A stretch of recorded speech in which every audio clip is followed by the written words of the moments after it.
Hi there, I'm Aewon Wolf. I do a lot of things, so let's just say I'm a creator. Mostly known for the work I've done in the music space, and even today I'm looked at and referred to mostly as a musician or rapper. The same people who might know me as a musician or rapper might think that I've stopped making music or just fallen off, as the cool kids say. And to the first part of that statement, I would say no.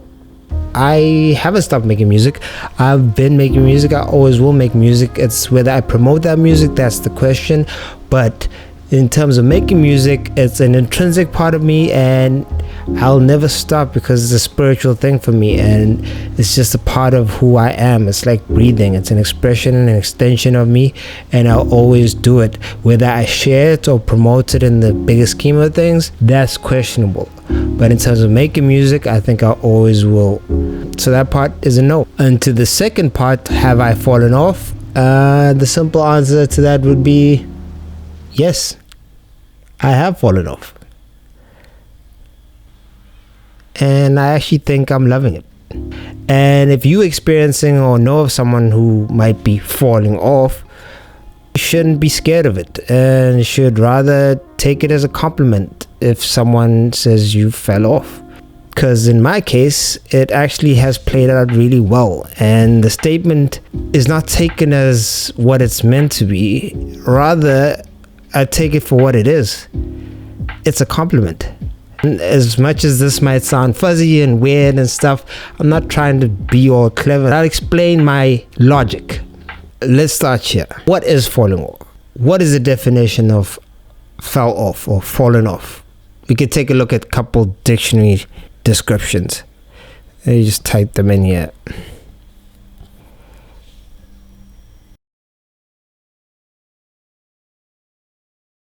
A decline, especially in quantity or quality. Seem vague. Maybe we could trust the Urban Dictionary. When someone used to be popular or relevant and now they have changed drastically. That seems more correct. In most contexts, it's used in this way. Now understanding where we're starting off, we understand why creators are so scared of this term, because it's a direct shot at who they are and what they are valued for. To have fell off means that you were less than what you were, and it means that you're on a downscale or downgrade from what you are known for and what you're popular for. But how do you measure the value of a creative? This extends to the point of a being, a human being. As an organic being, how do you quantify your value? Do you quantify it in numbers? Because numbers obviously are the biggest thing that people believe in this day and age and in this world that has been corporatized.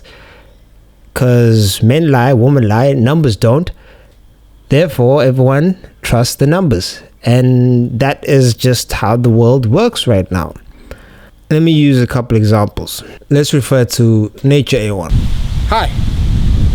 Let him explain some of this. It's all about the numbers.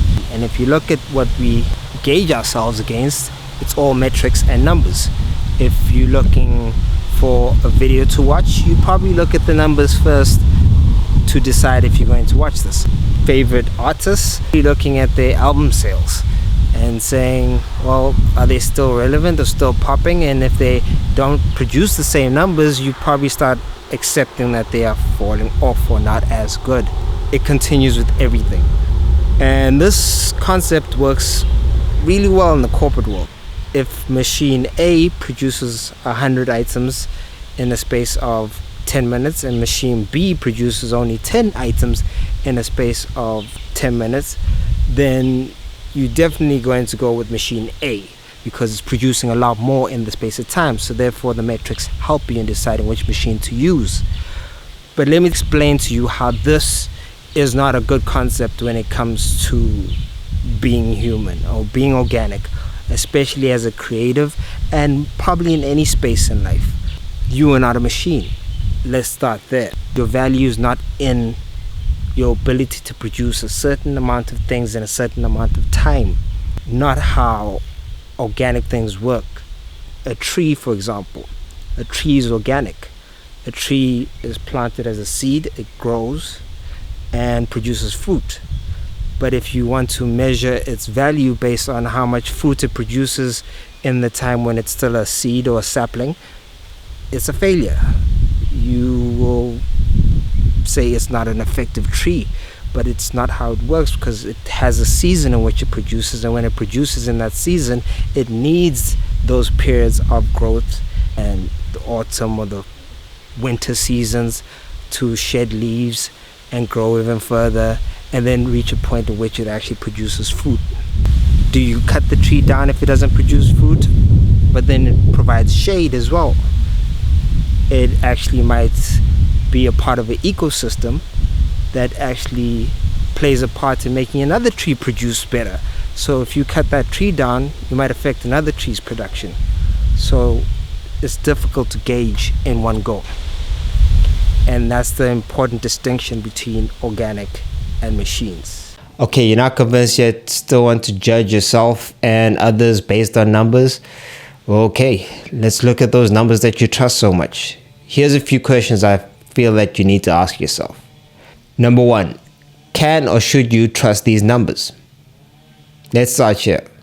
Please remember that these platforms generate these numbers for themselves. Why did they even create these numbers? Well, the main reason I think is to create competition. Human beings love competition. Human beings love comparing themselves to others. So if you create a competition determining who's better based on likes, views, comments, etc., then effectively you can control the user, because you set the rules of the game and decide who the winners and the losers are. Further, if anyone is playing outside of these rules, you can easily label them a loser compared to someone else who's towing the line. We as humans hate losing, especially to someone else we're already comparing ourselves to. So that brings us to the next part, which is question number 2. How are these numbers being generated? I mean, most of us probably know or understand that these numbers are mainly influenced and created by algorithms. These algorithms can increase your numbers by putting your content or your creations in front of more people, or deciding to suppress them by putting it in front of less people, even if they subscribed or decided to follow you as the creator. The assumption is that the algorithms are neutral and unbiased and completely make their decisions based on user data and interactions. There's a whole argument I can put against how these are actually biased, because they're created by human beings who are biased and have a certain outcome that they're determined to get out of the algorithm. But let's assume that they are neutral and just use user-based generated data to determine the algorithm. Should you even trust what that produces? I'll give you an example. Microsoft engineers created a Twitter bot named Tay. Now, Tay was using algorithms to learn what users wanted to hear. Based on interactions with other users on the platform, it determined how it should tweet and how it should respond. In learning from the users and responding based on what the users were giving it, within hours it was spouting out racist, sexist, Holocaust-denying tweets. So, should we trust this user-generated data? Which brings me to the other part of this. The other part of this is that algorithms can be figured out and therefore hacked. And hacked by bad actors. This happens all the time. Just using an example in the music industry, music that's promoted by the algorithms is usually music that gets a lot of listens or plays in the first day of release. That's how the algorithm determines that this is good music that people want to hear. Now, what happens in the music industry is the way to get the most listens on the first day of release is to be on as many playlists as possible. The playlists are meant to be neutral and carried out by neutral actors, but in reality the major labels and even some independent labels have hijacked these playlists and pretty much pay to be on the biggest playlists and make sure that they get the most plays within the first day, therefore guaranteeing the numbers. Some of these playlists are even owned by the labels themselves. This immediately hijacks the algorithm into creating more listeners and getting more plays, and that plays in the favor of those bad actors who have taken advantage of the algorithm. Therefore, if you're an organic independent artists trying to compete against this company or this entity that's hijacked the algorithm, you're going to lose, because the algorithm immediately determines your music as inferior or less, and therefore doesn't play it to someone who could potentially actually be a fan of your music over the other person. Do you see how this can be problematic? And that brings me to the last question you should ask, is how are these numbers serving you? They say that algorithms are there to work for you, and that algorithms are there to fast track your life and make it easier for you to get what you want and serve you what you want. But when you watch movies like The Social Dilemma or read studies about how these algorithms are actually working in reality, they're actually working in favor of the platform, not you, the user, because you are the user. They want you to be addicted. Therefore, the algorithms are designed to make you addicted. They're designed to make you want to log on more to the platform and stay on the platform, chasing those likes and those dopamine hits that you get from the views and the likes and the comparing yourself and the so forth and so forth. Studies are also showing that this is actually affecting mental health adversely and actually creating more depression out there. What is also happening is that users are also changing themselves or their art to suit the algorithms, therefore not being so true to themselves and serving the master, which is the algorithm. These algorithms make you equate your happiness to the numbers that they serve you. And to use a quote that Bob Marley once said about money, money is numbers and numbers never end. And if it takes money for you to be happy, then your search for happiness will never end. Same thing applies here. If it takes you to have certain numbers or to reach these certain numbers to be happy, your search for happiness will certainly never end, because numbers don't.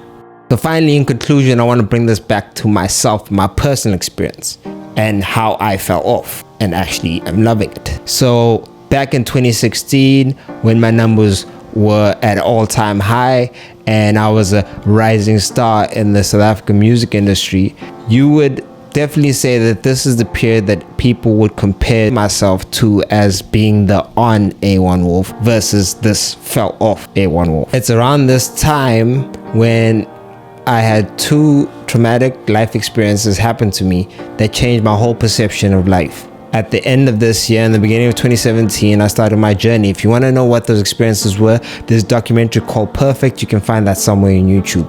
But just to make things shorter, I'll just continue with the results. I went on a journey of self-discovery. I went to discover who I was, what I wanted. I took a break from the industry and I pulled back. I stopped caring about the numbers and started listening to myself and what really made me happy. I traveled, I explored, I learned new skills like cooking, baking, and even sewing, amongst many others. I began appreciating life a lot more. Gave up drinking and meat and took up some good habits like exercising and meditation, which for me is quiet time with God. I became more zen, and most importantly, I became more happy.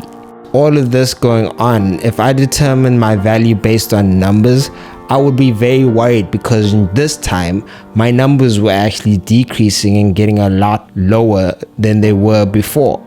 It was as if the happier I became in reality, the lower my numbers became in this virtual reality. Guess I was upsetting the masters, the algorithm. I wasn't playing by their rules anymore, to the point that even now I've deleted all my social media apps and only use them when I need to post or share something that's going to help my audience. Otherwise, there's no social media apps on my phone. I'm really not playing by their rules. I only get on there to share information that's going to help others, or when I collaborate and just want to create and share my art. So finally, yes, I have fallen off. I've fallen off your bandwagon. I've fallen off the system that was not serving me what I wanted, which is happiness. So if it makes you feel better, be a troll and tell me how I fell off, because I actually agree with you and I'm happy. And hopefully me sharing this story with you can make you feel better if you feel like you're falling off or someone has said that to you, because it's not a bad thing. And listen, I'm not saying be like me. Do whatever makes you happy. It's just in my case, this is what makes me happy. And in my case, it's okay to fall off. So I hope that helps. If you have anything you want to share or your own insight that you can share with me, go ahead and comment. If you like what I said, you can like and serve that master of the algorithm to help promote this so someone else could maybe learn from my experience. And if you don't want to, it's okay, you don't have to. You can subscribe if you feel like the content I'm giving is actually helpful and something that's supportive and it can actually help you in your own journey. There's a lot that I'm going to share and a lot that I'm going to put on this platform that's similar to this now that can help others on their path. But feel no obligation. Like I said, I've already fallen off. So it's okay where I'm at. Stay blessed, stay living, stay healthy, aware.